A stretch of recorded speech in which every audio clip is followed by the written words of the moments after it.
Matters, how do you do? This is my podcast and it's just for you. It's called Ted Talks and it's a load of shite, but I hope you enjoy it because I've kept it light. It's 30 minutes long and all about Teesside, the people, the places and the Boro pride.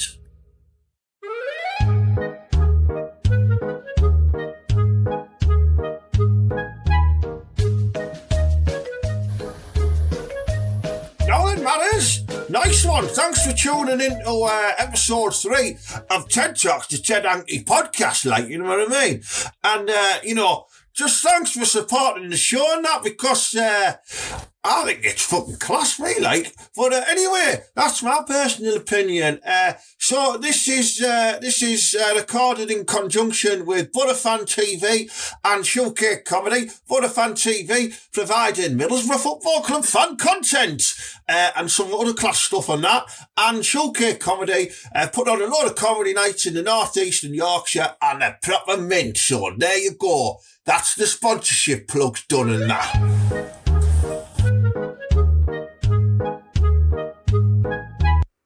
Well, with me in the studio this week, I've got I say he's my mate, but he's actually my brother-in-law. He's Julie's brother, Mala. How you doing, Mala? All right. How are you doing, everybody? Mala, it's not live. It's not live, mate. Like I'm recording this, and then then we put it out on the podcast. That's how it works. All right. I just assumed like it was some sort of casting, like, like everybody's listening and like they put little comments on like they do on Facebook. Nah, mate, nah. It just doesn't work like that. Julie knows. She should have told you about this, the silly get. Yeah, I don't know, man. I was too busy. I was down the buffs last night when I wasn't listening. What were we doing down the bus? Were you scuttling? Nah, man, nah, you know what I mean? All I was doing was, I've got this little scheme on the go at the minute where I take back 50 bob bits. You know what I mean? I make a little bit extra. I've been selling me wares, little bits of pies and that I found on the floor. I can tidy them up and take on the buffs with me. I've been making a canny bob, like, it's good. All right, it's like that's like second-hand pastry, isn't it? That's quite good, that, yeah. No one's doing that, mate. You're innovating. It's good for the environment, you know what I mean? That's how I see it.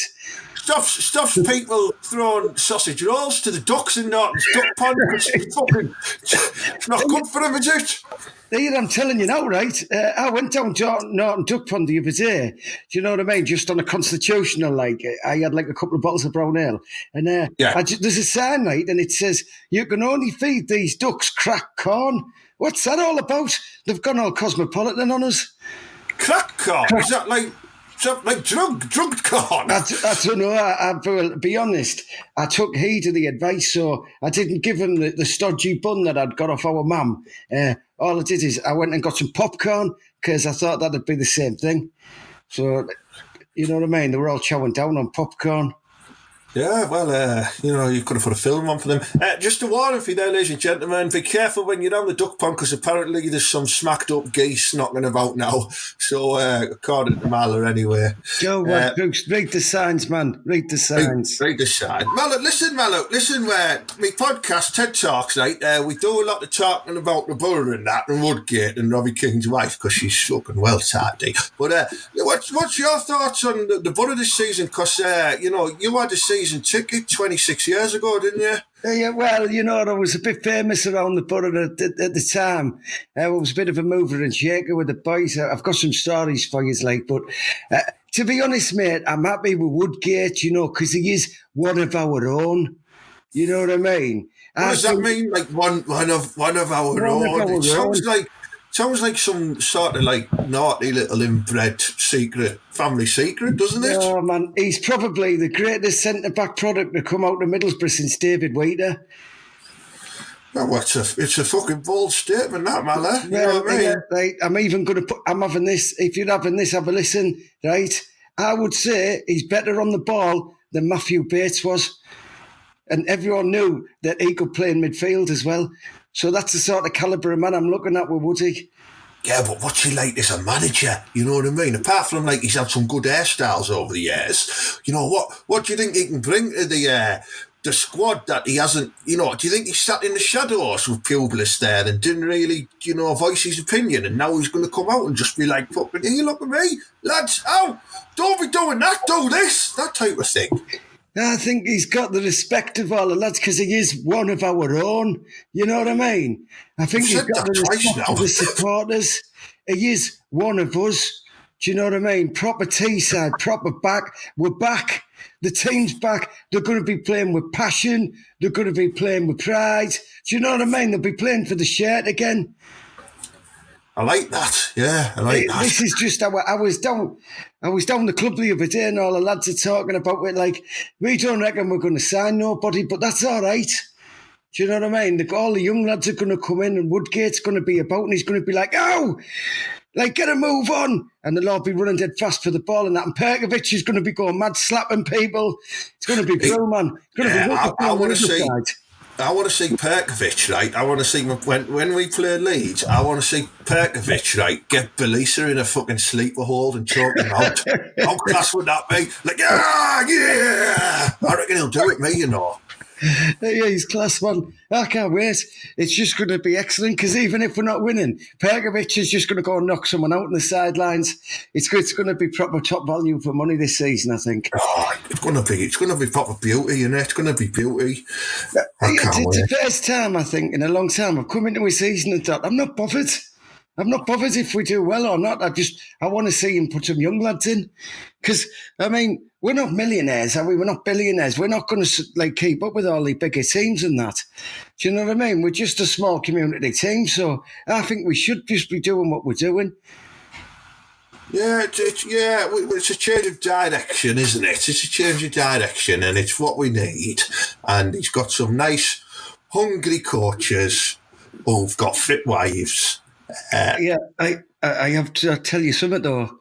I have heard a little thing that all the lads who work offshore, they're all like bounding the massive cash balls together, and they're going to take Gibson out, I think. Really? There's going to be a conglomerate of lads, mainly from Lower Ingleby, who've all been working offshore, doing a bit of graft. It's funny you should bring that up, actually, because I've, ever since I've been got a bit famous and that and stuff like that, and my podcast is now very, very popular in the North Middlesbrough area. I've had a few people come to me and go, "Hey, Ted, can we advertise on your podcast or what?" And I said, yeah. So this is an advert for an offshore recruitment agency, and I'm gonna play it now and see what you think. Right, here we go. Do you want to work offshore? Do you want to earn so much money that you can buy as many 8 balls as you want on a weekend? That's right, you need to sign up with Doyle & Co. and we will get you these offshore opportunities. Let's listen to a couple of our employees. Yeah, I've been working offshore now for about 6 months, 6 months on, 6 months off, and I can afford. I've got a new Breitling watch. I've got a top of the range Range Rover. I've not got a girlfriend though, but I always pull at the weekend because I flash the cash. That's right, you want to be flashing the cash at the weekend too? Well, sign up to Doyle & Co. and you could be working on many of our offshore sites. Let's listen to another guy. I've been doing offshore stuff for a while now, and it's a bit weird because when I'm away, our lass always seems like really happy for me to return, but I've got a funny feeling she is getting banged off everyone while I'm away. That's right! Can you stay in a monogamous relationship while you're working offshore? Our workers' wives do. Hey! You can even get yourself a plasma TV to put above your fireplace in your rented accommodation. Work offshore, earn loads of money, tax-free. Doyle & Co. Look it up.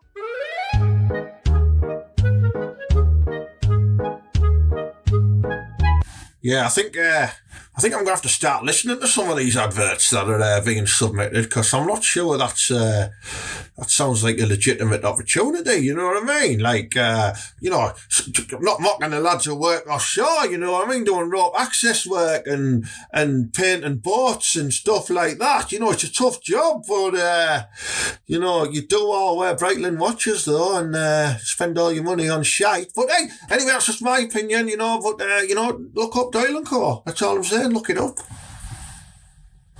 Would you be tempted with the advert, Mala? Well, yeah, you know me, I've done a bit of all sorts, mate. I've done a bit of offshore work myself, but unfortunately it wasn't on an oil rig. Do you know what I mean? I had a dinghy off the coast of Whitby, doing a bit of crabbing. Still offshore, isn't it? You know what I mean? I wasn't technically earning the big bucks, but you know what I mean? Bit of crab was all right. I was going to say, as much crab as a man can desire.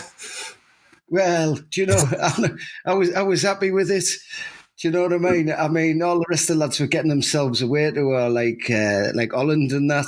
And I just thought, I'm having a piece of that action. Only cost us £3 for the dinghy. Spot on, man. It's all right, that, yeah. And I was back on the night to go to the club. None of this 2 weeks on, 2 weeks off, bollocks. Aye, mate, you can go out and spread your crabs in Whitby. Yeah.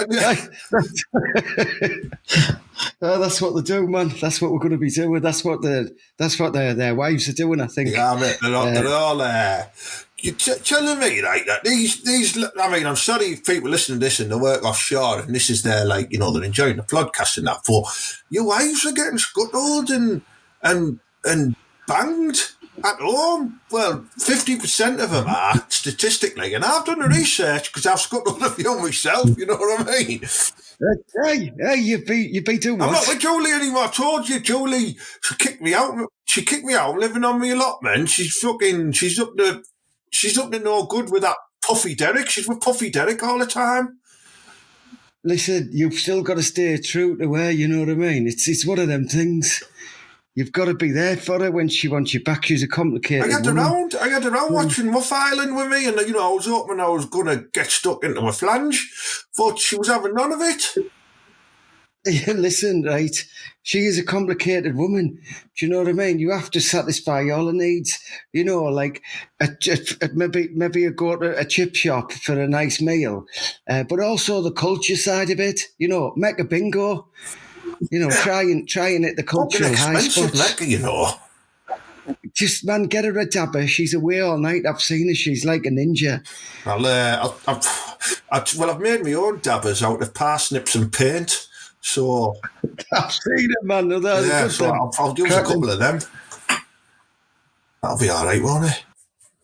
I mean, I mean, me and Julie, we've got a love-hate relationship, you know what I mean? I love her. She ate everything. Fucking nothing left in the fridge at all. Nothing left in the fridge at all. And I can't afford to maintain a woman of that stature. So... No, she was too much woman for you. That was my only escape down the allotment, because she knew it was vegetables down there. She won't eat fucking vegetables, so she wouldn't come down there looking for me. Now I'm living there.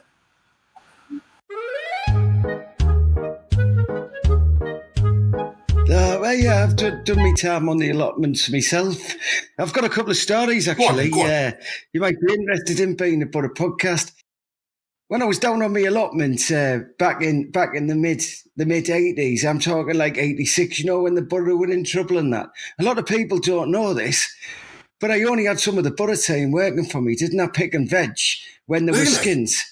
Honest to God. Oh, aye. Like Bernie Slavin used to do carrots, and Gary Pallister used to do parsnips. You know, he was a better class of player, Pallister, so he had the better class of root vegetable. It was one of the favourite things, you know, and I was helping them out. And often I'd come down and I'd, like Stuart Ripley, I'd be trying to have a go at the Brussels, and I'd be like, hey, Ripley, behave yourself. You know, but I didn't mind because he needed them for them super speedy runs he used to do down the wing. Oh, but you'd never get a grafter like Slavin, honestly. I used to pull up any tonnage of a root veg, man. He was mint. No, man, that Proctor was on radishes. Proctor, yeah. I tell you, there's some sneaky, like, dirty stories going on about Proctor and radishes. It's something I wasn't happy with even at the time. But something that was quite unusual was that Stephen Pears actually liked apples. Oh, yeah, you would assume he would like pears, wouldn't you? Yeah.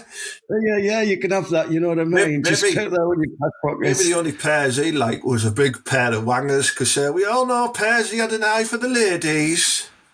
Is that nice? I didn't know that. I don't know, I made it up. I hope his wife doesn't listen, because I just made that up. Sorry, Mrs. Pears. Yeah, sorry, Mrs. Pears. He's been, you know what I mean, a bit naughty. I'm trying to be funny. Yeah, let me tell you something, right? What? They had the lads, right? They'll never believe this, but it's true. It's true, I'm telling you. I was up there 1997, you know, League Cup final against Leicester, right? I saved the day. Do you know that? What do you mean? What did you do? Yeah, right. Because I know we lost in that, but honestly, it wouldn't have even started, right? So I was up the top of Linthorpe Road, and all of a sudden I saw this Ferrari up the top, and it sort of broken down, and it was only Emerson, wasn't it? Emerson was up the top, and he was like, "Oh man, my car, what am I going to do?" Big Emerson. It was Emerson, man. You remember Emerson? He was mint. What can I do, Emerson? What can I remember seeing his bell end. It was massive. Oh, well, he was a big... Well, I felt it, but that's a different story. Anyway, his Ferrari had sort of broken down. And there I was on my bike, and he looked up at me, and I looked at him. I went, "Hey, jump on." Do you know what I mean? So I give him a backie all the way down Linthorpe Road, the Riverside. It was class, man. It was like out of Rocky. There was people cheering us on, like Emerson. And I was just going dead fast on that. Children running after you as well, you know, up the street like that, through the market, and doing bunny hops and stuff. Oh, it was mint, man. I got all the way down the Riverside. I just scared. And Robson, he was on the coach, and he went, "Oh, Emerson, get on." And he walked in, and Emerson turned around to give me an high five, right? And I was happy with that. And Robson said, "Hey, Mal, do you want to come down with us? I've got someone on the bench." But unfortunately, you know what I mean? I had a little game of dominoes going on with the lads in the buff. So I said to him, "Hey, Robbo, much appreciated, but I'm going to go." I still believe that's why tactically we lost that cup final, because I wasn't there to, you know what I mean, preside over it. Oh, mate, that's a great story, that, Mala. You know, I mean, I can't top that at all. I mean, the closest I can get to that is I once lent Jan Agaviot off my swing ball for his garden. He's having a garden party, and he said, "Excuse me, Ted, can I borrow your swing ball set?" And I went, "Yeah, of course you can, Jan. You know what I mean? You can have swing ball. I've got some giant Jenga there you can have as well." And he was, "Oh, yes, that's great, thank you." So he had a great party, thanks to me and my garden games. Yeah, well, do you know, on the back of that story, though, do you know what I mean? Every good turn that you do as a Boro lads, right? Sometimes people do take the piss, and that Emerson did take the piss a bit with a Boro, didn't he? But let me tell you what I knew straight away. I'd only had to look in my back pocket after I'd dropped him off and the coach had gone. He's only had 2 of me Berkeley out, hasn't he? No, not your Berkeley menthols. Aye, I thought I could smell it when he was on the back, you know what I mean? But he liked the fag, and honestly, I was 2 missing. I was fuming. I went straight down Pat Wardell's in Thornaby and picked up 2 loose. Do you know what I mean? Just to sort it out, just to clear the deck with it. But I was fuming with Emerson. I've just got this image of you giving a croggy, or as you called it, a backie, to Emerson through Linthorpe Road while he's smoking a massive Berkeley menthol. There must be some eyewitnesses who've seen this. It's fucking mad, isn't it? It's funny you should say that, because a lot of people, I was moving that quick, I don't even think they saw what was happening. Do you know what I mean? The coach. You have got impressive calves like Mala, so you're a fast peddler, I'll give you that.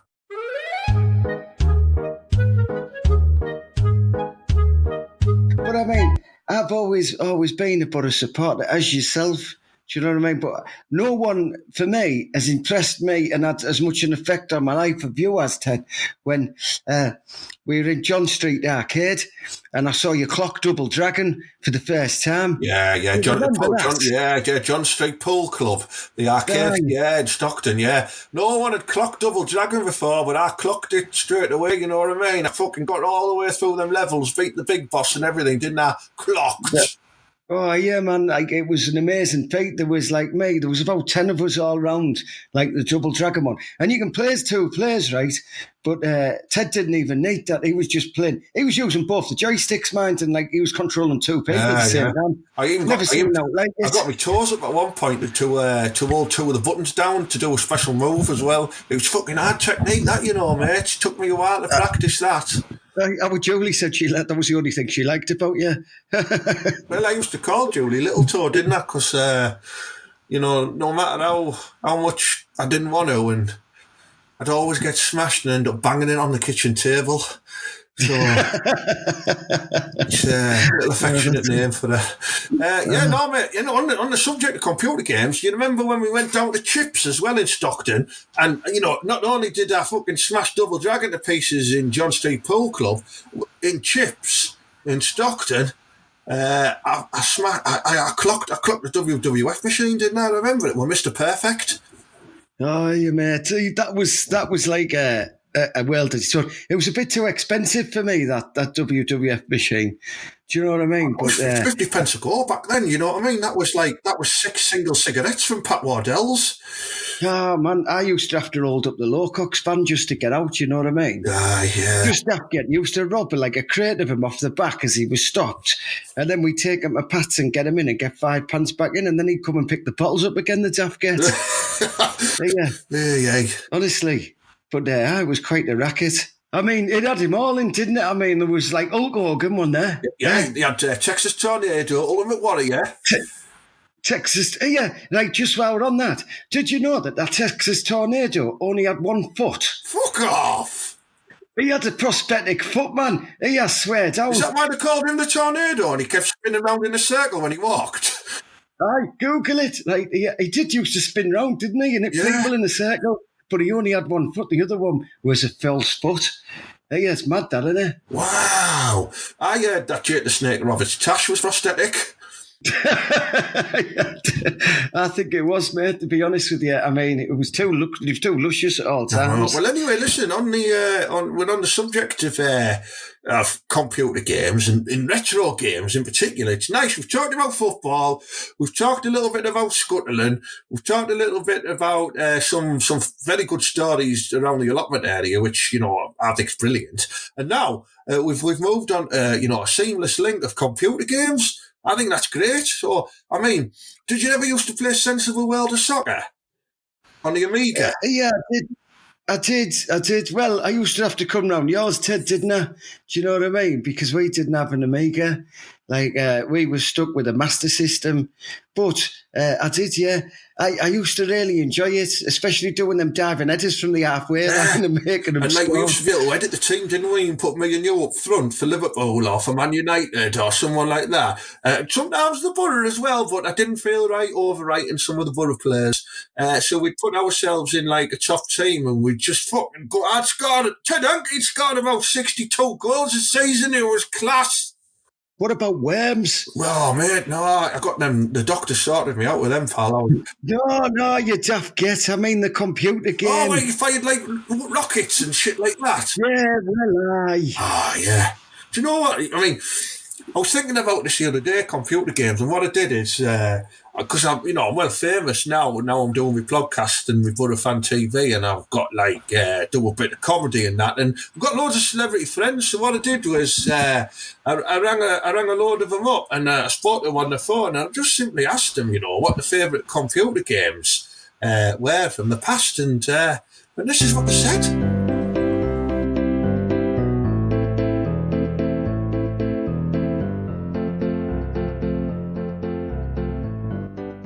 John Bishop. What would you say my favourite game is? It's got to be FIFA. Everybody loves a game of FIFA. No one gives a shit about the graphics. People say, the graphics, the graphics are not as good as they should be. It's exactly the same as last year, but different. I don't give a fuck. I just get me mates round. Everyone has a game of FIFA. We get the beers in. It's the best game you'll ever play. Everybody loves a game of FIFA, don't they? Alan Carr. I've got to say, my favourite game I'd ever played was WWF Warzone. No, not because all the men are the top and everything. No, what I loved was the fact that you had the face was good, but they had this thing going on with their arms that looked like fucking scousers, do you know what I mean? Said we looking. I've got to say, one of my favourite games I played on the video games was when PlayStation 1 came out. And I remember it was Tomb Raider. I loved that one because, like, I remember when she used to sort of run against the wall and she'd make a noise like an orgasm. Like, she'd go, like that. And, like, I used to get, if I got quite bored and I couldn't really move on to the next level, I'd just let Tomb Raider run into the wall and go, every time. It was funny. I loved it. Big Daft Boris Johnson. One of my favourites I loved to play was the UFC game, where I would basically verse my sister and I would smash her face in. I am so competitive, I wanted to smash the shit out of my sister. Yes, Geordie Lovers and a Deck. I've got to say, my favourite game I ever played on was Adie, what's it called again, man? Fucking hell. You should know where it is, Ant. We used to play it all the time in the dressing room. Fucking hell, Crash Bandicoot. That's right, Crash Bandicoot. We used to love that one. Do you know what I found it, man? It's the fact that it was like, you know when you used to play Sonic? I played Sonic when I was about 12. Stop making me feel old. I remember playing Sonic and you had Tails, right? Tails. I often wonder where Tails had gone. Do you know what I think? Tails is now Crash Bandicoot. He was Crash Bandicoot. I've never seen a new one out. That's right. I'll see you after the break. Gary Barlow? You know, my favourite game I used to play on has got to be Call of Duty, and I didn't get any writing doing because I was always on Call of Duty. I used to play in it for a long time. Diane Abbott. Okay, that's a very good question. I think my favourite game I ever played on the Commodore was a game, and I'm not sure whether it's around these days. It was a very, very good game. It was called Grand Theft Auto. It's not around anymore. It was a long time ago, and I played that game on the Commodore, and it was really, really a good game. I loved it. Slaphead Jimmy Carr. Actually, one of my favourite games I used to play when I was very young was on the Commodore, and it was a tennis game called Pong. If I'm perfectly honest, I don't think it smelled that bad. King of England, David Beckham. My favourite game that me and Victoria used to play was called Virtual Sex. You'd start by rubbing the ice cube on them, and and then you'd sort of work your way down. I mean, they didn't sell this at the store, but there was a bloke who used to live near us, and he chipped Brooklyn's PlayStation 1, and we decided to get that. When he was at his grandma's, we used to sit and play Virtual Sex. My favourite game ever. Everyone's favourite twat, Michael McIntyre. My favourite game, I would say, out of all of the anything, was for the Sega Mega Drive, and it was Sonic and Sonic the Hedgehog. And I remember, if you didn't pause the game, you would go out and come back, and Sonic would look at you like you have just done something really awful to him, like you've left him with terrorists. He used to look at you by thinking, where the fuck have you been? This is a nightmare. I've been stood out here in the jungle trying to jump over certain things and trying to catch money in midair. You have actually made me wait. You are an awful person. You should have just paused it and not let me suffer in order for me to give you that awful look. There you have it there, ladies and gentlemen. An insight into what our celebrities' favourite computer games were over all the years ago and that, you know what I mean? You must be impressed by how many celebrities I know. I'm getting different ones on every week. You know what I mean? I'm not just a pretty face. Just saying. So that's that then. Well, my good mate Mala, Julie, Big Fat Julie's brother, my brother-in-law. Hey, just, do you know what I mean? Just our Julie. Yeah. Our Julie. Julie's brother Mala, he's on me podcast today, but you know, you got to shoot off, haven't you, Manor? Where? Yeah, I've got a world prestigious meat draw to be doing at the Buffs in Stockton. So if you're around for the next 10 minutes, like, get yourself down, because I'm going to get on my bike now. Go down there, and they've got tremendous sausage product ready to be won. And I believe the key to the door is also up to £62. That's 62 quid. £62 for key to the door. 62 quid. Hey, it's all happening down at the Buffs. Do you know, when I finish this, mate, I'm gonna come down. I'm gonna put the tote on, and I'm gonna see if I can get that key to the fortune, key to the door. Yeah, well, you do right. I'll hold you a seat at the back, Ed. All right, mate. Well, listen, thanks for coming on my podcast, and I'll catch you soon, Mala. All right, pal. See you later. See you later, mate. Bye. Yeah, we good mate Mala there. Jolie, Big Fat Jolie's brother. I know I shouldn't call her that, but you know, she doesn't mind because she is fucking massive. Right then, let's see what's up next, shall we?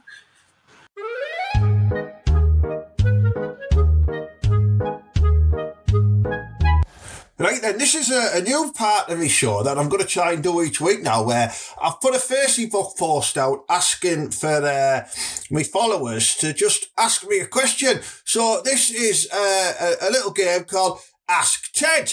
And what I'll do is I'll give you my fucking opinions on stuff and that, you know what I mean, you bunch of dials. So I've got some questions here that I'm gonna go through. Right, let's have a look. Here we go.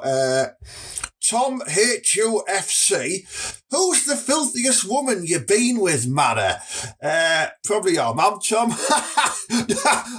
Oh, mum, it's a mum joke. It's a bit early, isn't it? No, there was this woman who I think she was from the South Bank area called Mucky Mabel, and you know, she just had this non-stop sort of fascination with. I hate to say it, but licking my balloon knot.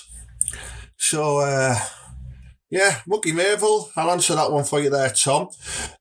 Michelangelo Ritano, do you clean your teeth with a yard brush? Michael, you cheeky shit with your daft false foreign surname when you're really from Grangetown. Stop pretending you're some type of Latino lover. And no, I don't. I've got a Colgate super brush and I use Sensodyne. There you go. Okay. Kay Gates, who's one of my top fans. Hello, Kay. Do you still have tomatoes in your bum bag?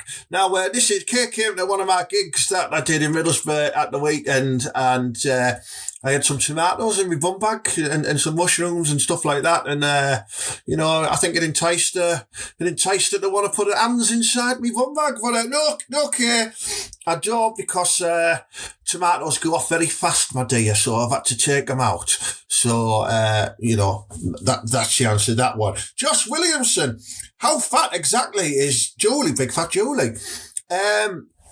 You know, I'm sure she won't mind me sharing this, mate, but do you remember the WWF wrestler called Tugboat? Used to go under the name of Typhoon, I think, before he changed it to Tugboat. Had a big wrestling match with Earthquake. She's basically the size of him, but twice as hairy. There you go. Paul Green, did you get your teeth from Turkey? I don't know what you're on about, mate. I'm not Turkish. I'm born with my teeth. Do you know, I don't understand the logic of your question, mate. You know what I mean? She's going on about my fucking teeth. There's no wrong with them. You know what I mean? The ladies call these the labia nipper. So, yeah, there you go. Rodney Brown, we got told you're a boring swear word in real life. Is this true? Don't particularly give a swear word either way, like, so be honest. Fuck off, Rodney. Colin Wedge.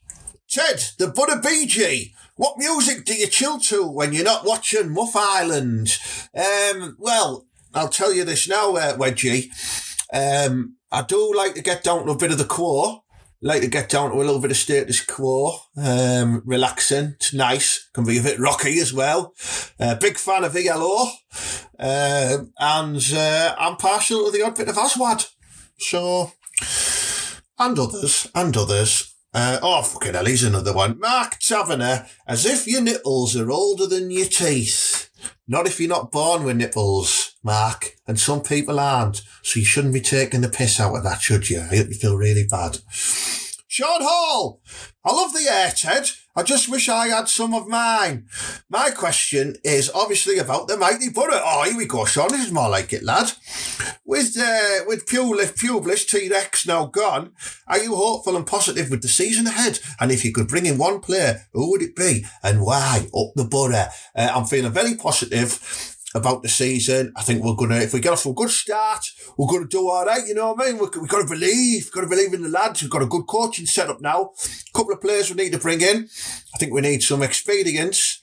And I also think we need some good loan signings as well. I'd like to see that Kenty lad who was on loan at Rangers. I'd like to see him come to Boro because he's aggressive and he scores goals and he's got good air. And I like that in a footballer. And apart from that, probably Gareth Bale. Yeah, I love Gareth Bale if he's going. Or Neymar. Yeah, him. Right, okay. Craig Oakley, Ted, who cut you there? Well, it was Julie, big fat Julie.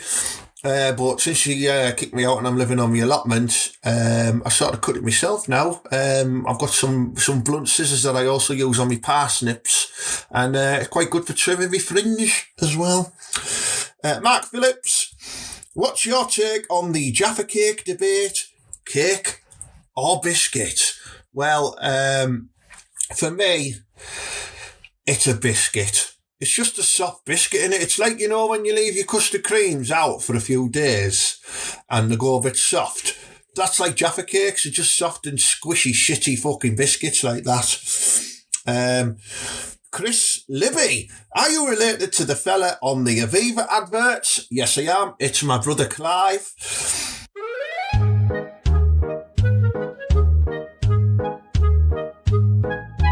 Tom McVeigh, favourite Boro kit of all time, Ted? Well, I'll tell you now, Tom, my favourite one is the blue Dickens one. It's like a bright blue.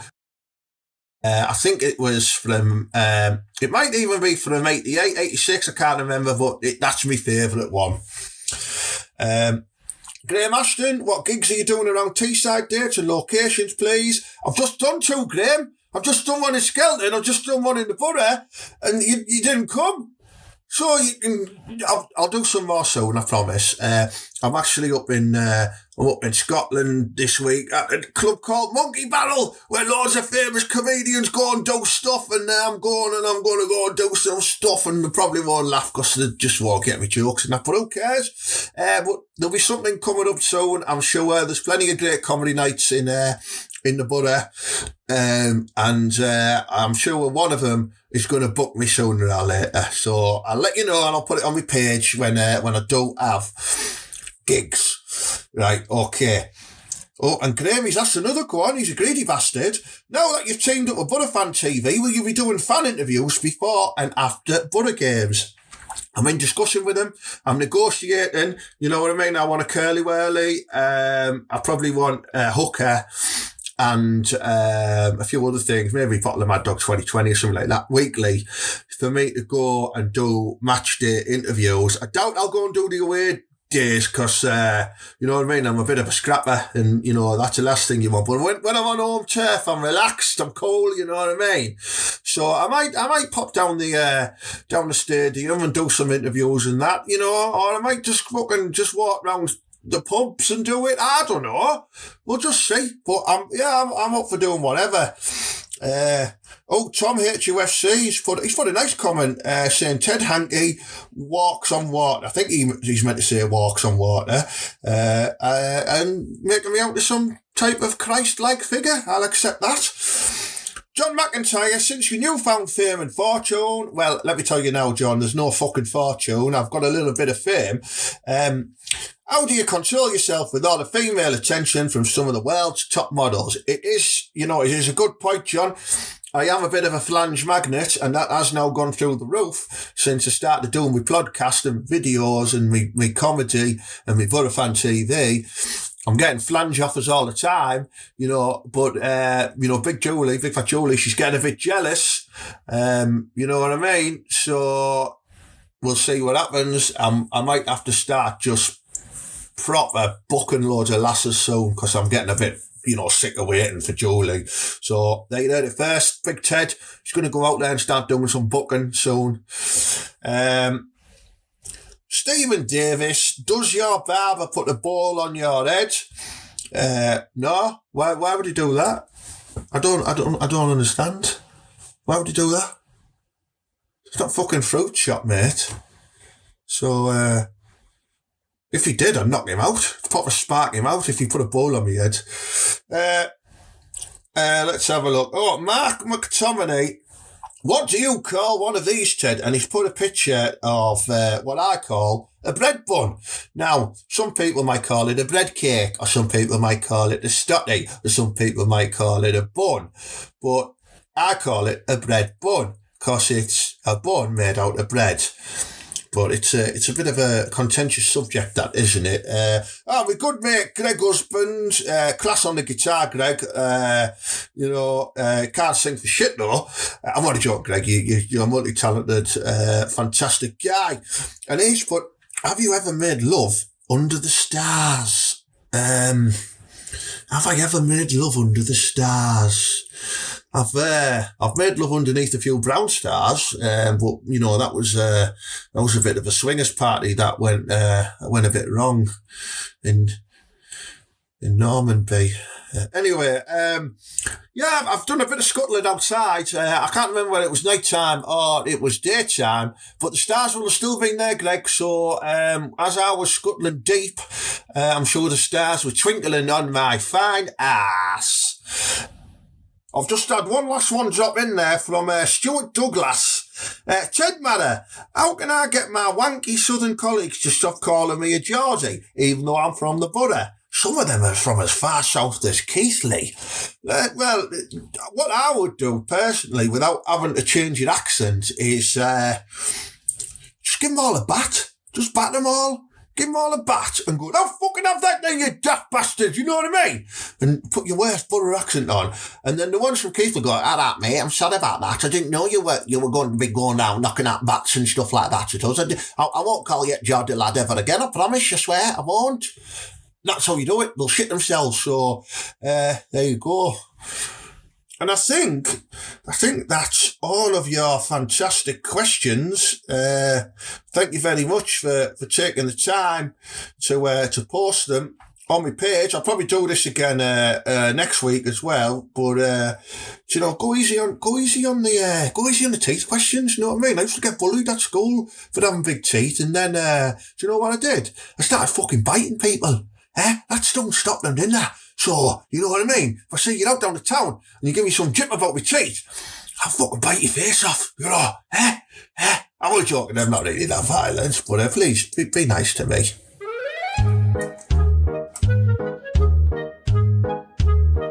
Right then, ladies and gentlemen, it's time for this week's episode of Hit Cop Crime Drama Matter. One man, one Teessider, one cop, determined to make the streets of Teesside safe again. Mara.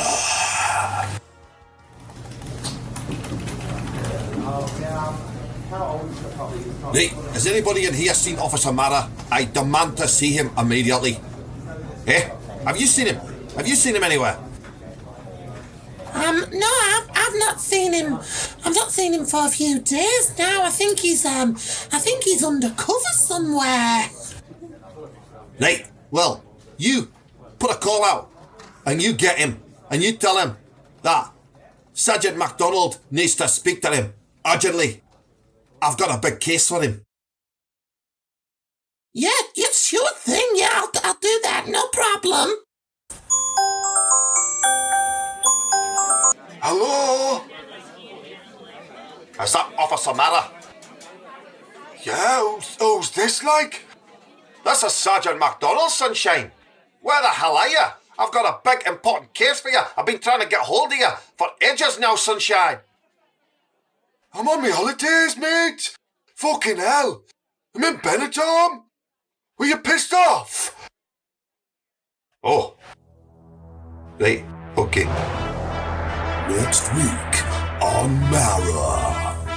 I'm back from my holidays and I'm about to go and do some crime solving. But first, I've got to go to the GUM clinic because I've got a bit of an itch off some prosy. There we have it, ladies and gentlemen. Even Officer Mara has to go on his holidays, you know what I mean? And so that'll be back next week, hopefully, with a more thought out episode when I've got more time to do it proper and that, you know what I mean? But I still think it was gripping, it was still good, quality acting in there. So, yeah, I think it's going to catch on, that, like.